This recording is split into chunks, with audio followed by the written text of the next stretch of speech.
अस्सलाम वालेकुम नाजरीन, आप देख रहे हैं जोत न्यूज़ और मैं हूं एम.ए. लाड़े। नाजरीन, दो चीज़ों पे बात करेंगे। एक तो वज़ीर आज़म इमरान खान साहब ने आज जो सवात में जलसे से खिताब किया उस पर, और दूसरा ये अदम एतमाद के मुतल्लिक सिंध हाउस इस्लामाबाद में क्या है उस पर बात करेंगे।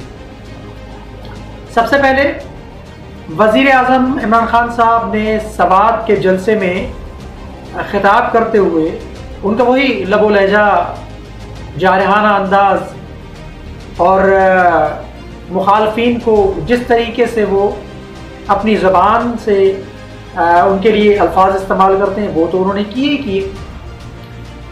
सबसे पहले उन्होंने कहा कि आज मैं बहुत खुश हूँ और जैसे ही मैं सुबह उठा तो मुख्तलिफ ममालिक से मुझे फ़ोन कॉल्स आ रहे हैं और मुबारकबाद दी जा रही है। जो कल यूनाइटेड नेशन के अंदर इस्लामोफोबिया के हवाले से करारदाद की मंजूरी हुई है वो मुस्लिम ममालिक की फतह है। उन्होंने कहा कि मुझे फ़ख्र है इस बात पे कि मैंने सबसे पहले जो मैंने शुरुआत की, जो मैंने इनिशिएटिव लिया इस्लामोफोबिया के हवाले से यूनाइटेड नेशन के अंदर, वो एक करारदाद की सूरत में वो पेश हुई। उस पर मुझे बड़ा फ़ख्र है और मुसलमानों के लिए बड़ा एजाज़ है, इसमें कोई शक नहीं है बिल्कुल। फिर उन्होंने कहा कि मुझे पता है कि क्या हो रहा है और क्या कुछ हो रहा है, कहाँ कहाँ हो रहा है। उन्होंने कहा, मिसाल दी उन्होंने कि अगर वो कह रहे कि ये 3 चूहे मेरा शिकार करने निकले हैं। उन्होंने कहा कि गीदड़ अगर सरबराह हो 100 शेरों का तो वो जंग जो है ना वो हारी जाती है, क्योंकि गीदड़ भाग जाते हैं। और अगर एक शेर लीडर हो और 100 गीदड़ उसके सिपाही हो तो वो जंग जीती जाती है, क्योंकि शेर कभी भागते नहीं हैं। तो उन्होंने कहा कि मैं अकेला खड़ा हूं, मैं मुकाबला करूंगा, एक गेंद से इन 3 चूहों की मैं विकेट गिराऊंगा। उन्होंने सवात के अवाम से अपना एक वचन लिया या वादा लिया कि आप तैयार हैं, तो उन्होंने कहा हाथ उठा के, उन्होंने कहा हाथ उठा के मुझे बताएं, तो उन्होंने हाथ उठा के उनको जवाब दिया। उन्होंने कहा कि हॉर्स ट्रेडिंग हो रही है इस्लामाबाद में, एक सिंध हाउस है जहां पर बोली लगाई जा रही है, हॉर्स ट्रेडिंग की जा रही है, 20-20 करोड़ में एमएनएस को खरीदा जा रहा है। तो क्या ये आइन और कानून की खिलाफ वर्जी नहीं है? क्या यहाँ पर इलेक्शन कमीशन को आइन और कानून नजर नहीं आता कि हॉर्स ट्रेडिंग जो हो रही है, ये बाजार इन्होंने लगाया हुआ है सिंध हाउस इस्लामाबाद में। और उन्होंने कहा कि उनकी हिफाजत के लिए सिंध पुलिस के अफसरान आए हुए हैं जो उनकी हिफाजत कर रहे हैं। बड़े शर्म की बात है। अच्छा, सबसे बढ़कर यह बात है कि कल जो कोर कमांडर कॉन्फ्रेंस जो हुई है उसके बाद सूरत हाल ही तब्दील हो गई है। हमने अपने पहले व्लॉग्स में भी कहा था कि इस वक्त इमरान खान साहब की हुकूमत जो है वो जाती हुई नजर आ रही है, लेकिन पाकिस्तान है, कुछ भी हो सकता है। अगर तीसरी कुव्वत जो मुक़्तदर हल्के हैं उन्होंने इमरान खान साहब के ऊपर जो दस्त शफ़क़त का हाथ रखा हुआ है, अगर वो उठा दिया है तो इमरान खान साहब रुखसत हो जाएंगे। अगर वो दस्त शफ़क़त मौजूद रही तो इमरान खान साहब अदम एतमाद से बआसानी निकल जाएंगे और सुरखरू हो जाएंगे, और वो नज़र आ रहा है।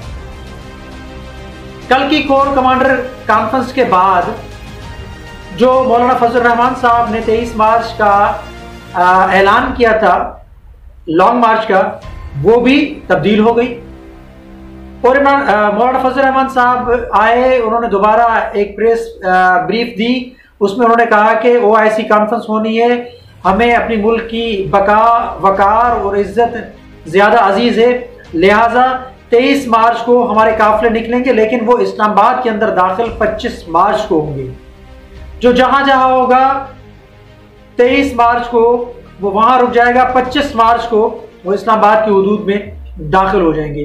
तो एक बहुत बड़ी तब्दीली है, यानी कल से एक गेम चेंजर जो है ना वो शुरू हो गई थी और उसका नतीजा आज नजर आ रहा है। दूसरी बड़ी खबर यह है कि चौधरी बरादरान इस्लामाबाद से लाहौर वापस चले गए और उनका भी बयान अब ऐसा इस किस्म का सामने आया है कि हैरत हो रही है उसमें। चंद दिन पहले यही चौधरी बरादरान कह रहे थे कि हुकूमत हमसे राय नहीं लेती है, हुकूमत के हवाले से हमें तहफ़्फ़ुज़ात है, लेकिन वही आज परवेज़ इलाही साहब कह रहे हैं कि हम हुकूमत के साथ हैं, हम इत्तेहादी हैं, लेकिन हमारी एक पार्टी अपनी है। अगर 3 सालों में हमारी राय का एहतराम किया जाता तो आज ये नौबत नहीं आती, लेकिन हम हुकूमत के साथ हैं। वाज़े तौर पे यानी उन्होंने नहीं कहा कि हम हुकूमत के साथ चलने वाले हैं, लेकिन उन्होंने कहा कि हम हुकूमत का हिस्सा हैं और हुकूमत के साथ रहेंगे, उन्होंने ऐसे कहा है। तो ये दूसरी बड़ी तब्दीली है। अब सुनने में ये आ रहा है कि जो 27 मार्च का इमरान खान साहब का जो जलसा है और 25 मार्च का जो लॉन्ग मार्च है पीडीएम का, वो दोनों मौखर हो जाएंगे। ये बहुत बड़ी खबर है। ये जो डेवलपमेंट है, ताज़ा डेवलपमेंट है, कल की कोर कमांडर कॉन्फ्रेंस के बाद इससे वाज़े इशारा मिलता है, वाज़े ये बात नजर आती है कि एम्पायर न्यूट्रल नहीं है और एस्टेब्लिशमेंट की दस्ते शफकत इमरान खान साहब के सर के ऊपर मौजूद है अभी भी। और जो 10 से 15 MNAs जो हैं, जो सिंध हाउस के अंदर हैं, उनके हवाले से भी एक बहुत बड़ी खबर है। हुकूमत ने कहा है कि अगर हमारे यरगुमाल MNAs को वापस नहीं किया गया तो हम दिन दिहाड़े उनको बाजियाब करा लेंगे। और ये बहुत बड़ी बात है कि MNAs को यरगमाल बनाया हुआ है। हुकूमत कह रही है हमारे MNAs को यरगमाल बनाया गया है, और दूसरी जानिब हुकूमत ये भी कह रही है कि उनको खरीदा जा रहा है ताकि इमरान खान साहब की हुकूमत को गिराया जाए। अब 10 से 15 जो MNAs हैं वो बिकने के लिए तैयार हैं और जरदारी साहब उनको खरीदने के लिए तैयार हैं, और उनको इस्तेमाल किया जाएगा इमरान खान साहब की हुकूमत गिराने के खिलाफ। फवाद चौधरी साहब ने कहा है कि सिंध हाउस इस्लामाबाद के अंदर गधों, घोड़ों, खच्चरों का मीना बाजार लगा हुआ है और उनकी हिफाजत सिंध पुलिस कर रही है। उन्होंने कहा कि बड़ी बेशर्मी की बात है कि करोड़ों रुपए खर्च किए जा रहे हैं जो सिंध की आवाम के ऊपर खर्च किए जाने थे, लेकिन वो मीना बाजार जो गधों, घोड़ों और खच्चरों का जो मीना बाजार लगा हुआ है इस्लामाबाद के सिंध हाउस के अंदर, वो उन पे खर्च किया जा रहा है। बड़ी बेशर्मी की बात है, उन्होंने कहा। तो कल की कोर कमांडर की कॉन्फ्रेंस के बाद जो सूरत हाल तब्दील हो गई है, उससे वाज़े इशारा मिल गया है कि इमरान खान साहब की हुकूमत मजीद 1 साल चलेगी, 5 साल पूरा करेगी और अपने आप को बचा पाएगी। इसमें वाज़े इशारा मिल गया है कि एस्टेब्लिशमेंट का इमरान खान साहब के ऊपर हाथ है। और दूसरी जानिब ये भी खबरें आई थी जो बीच में हमने भी कहा था अपने वीलॉग के अंदर कि चाइना, रूस और सऊदी अरब भी इमरान खान साहब को बचाने के लिए भरपूर किरदार अदा कर रहे हैं। तो क्या ऐसा तो नहीं कि सऊदी अरब की जानिब से, चाइना की जानिब से और रूस की जानिब से हमारी इस्टेब्लिशमेंट के बड़ों को फ़ोन कॉल्स आए हों और उन्होंने कहा हो कि कुछ भी कर लें आप, लेकिन इमरान खान की हुकूमत को हर सूरत में बचाना है, कुछ भी कर लें चाहे आप, इमरान खान की हुकूमत को हर हाल में बचाना है। ऐसा भी हो सकता है क्योंकि वो भी नहीं चाह रहे, उनके खिलाफ ये बात होगी। अगर इमरान खान साहब की हुकूमत जाती है तो चाइना, रूस और सऊदी अरब जो अभी एक ब्लॉक की शक्ल में मौजूद हैं, ताज़ा जो सूरत हाल गुजरी है, चाइना का दौरा इमरान खान साहब ने किया, उसमें अमेरिका ने कहा कि आप ना करें, उन्होंने किया। रूस का दौरा उन्होंने किया, अमेरिका ने कहा हमें एतमाद में नहीं लिया गया, लेकिन इमरान खान साहब ने फिर भी दौरा किया। सऊदी अरब भी आंखें दिखा रहा है अमेरिका को, तो अमेरिका प्रेशर डाल रहा था कि इमरान खान की हुकूमत जाए, लेकिन ये तीनों ममालिक चाह रहे हैं कि इमरान खान डट गए हैं, जो इन्होंने बहुत ज़बरदस्त काम किया है। चाइना और रूस खुसूसन तो ये चाहेंगे कि इमरान खान की हुकूमत चलने दी जाए, तो वो वाज़े इशारे मिल गए हैं, वाज़े तौर पे ये सारी चीज़ें नज़र आ गई है। कल की कोर कमांडर कॉन्फ्रेंस के बाद की बदलती सूरत हाल जो है उसके असरात नज़र आना शुरू हो गए। शेख रशीद ने भी कल भी कहा था और आज भी कहा है कि 25 तारीख से आपको सूरत हाल में तब्दीली नज़र आएगी और इमरान खान कहीं नहीं जाएगा। इमरान खान के इत्तेहादी जो हैं वो भी आपको इमरान खान साहब के साथ मिलते हुए नजर आएंगे। 25 तारीख से ये सारा मामला शुरू हो जाएगा, लेकिन 25 तारीख तक उन्होंने कहा ये सारा मामला वाज़े हो जाएगा। और लेकिन ये 25 तारीख से पहले ही, यानी आज जैसे 16 तारीख है, 16 तारीख से ये मामला, ये सूरत हाल जो बदलती हुई नजर आ रही है।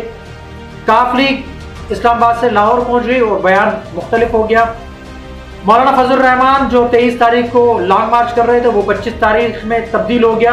अब क्या और जो खबरें आ रही है कि लॉन्ग मार्च भी नहीं होगा और तहरीक इंसाफ का जो जलसा है डी चौक वाला वो भी नहीं होगा। ये कल की कोर कमांडर कॉन्फ्रेंस के बाद के असरात हैं सारे जो नजर आ रहे हैं। और क्या पता कल 17 तारीख को सुबह ये भी खबर आ जाए कि BAP और MQM भी तहरीक इंसाफ के साथ चलने के लिए वापस तैयार हैं। ऐसा भी हो सकता है। लग ऐसे रहा है कि उनको फोन कॉल्स आ रही हैं लोकल सतह पे, यानी जो एम्पायर है, एम्पायर ने दस्ते शफकत नहीं हटाई है इमरान खान साहब के सर से और एम्पायर की जानिब से फोन कॉल्स आ रहे हैं, जब भी ये सारे मामलात इमरान खान साहब के हक में जा रहे हैं। तो नाजरीन, आपके सामने हमने सारी सूरत हाल रखी है। कल की कोर कमांडर कॉन्फ्रेंस के बाद की जो पैदा हुई सूरत हाल और उसके आज जो समरात और असरात जो नजर आ रहे हैं वो आपके सामने हैं। कमेंट सेक्शन में अपनी राय का इजहार जरूर कीजिएगा। तब तक के लिए अल्लाह।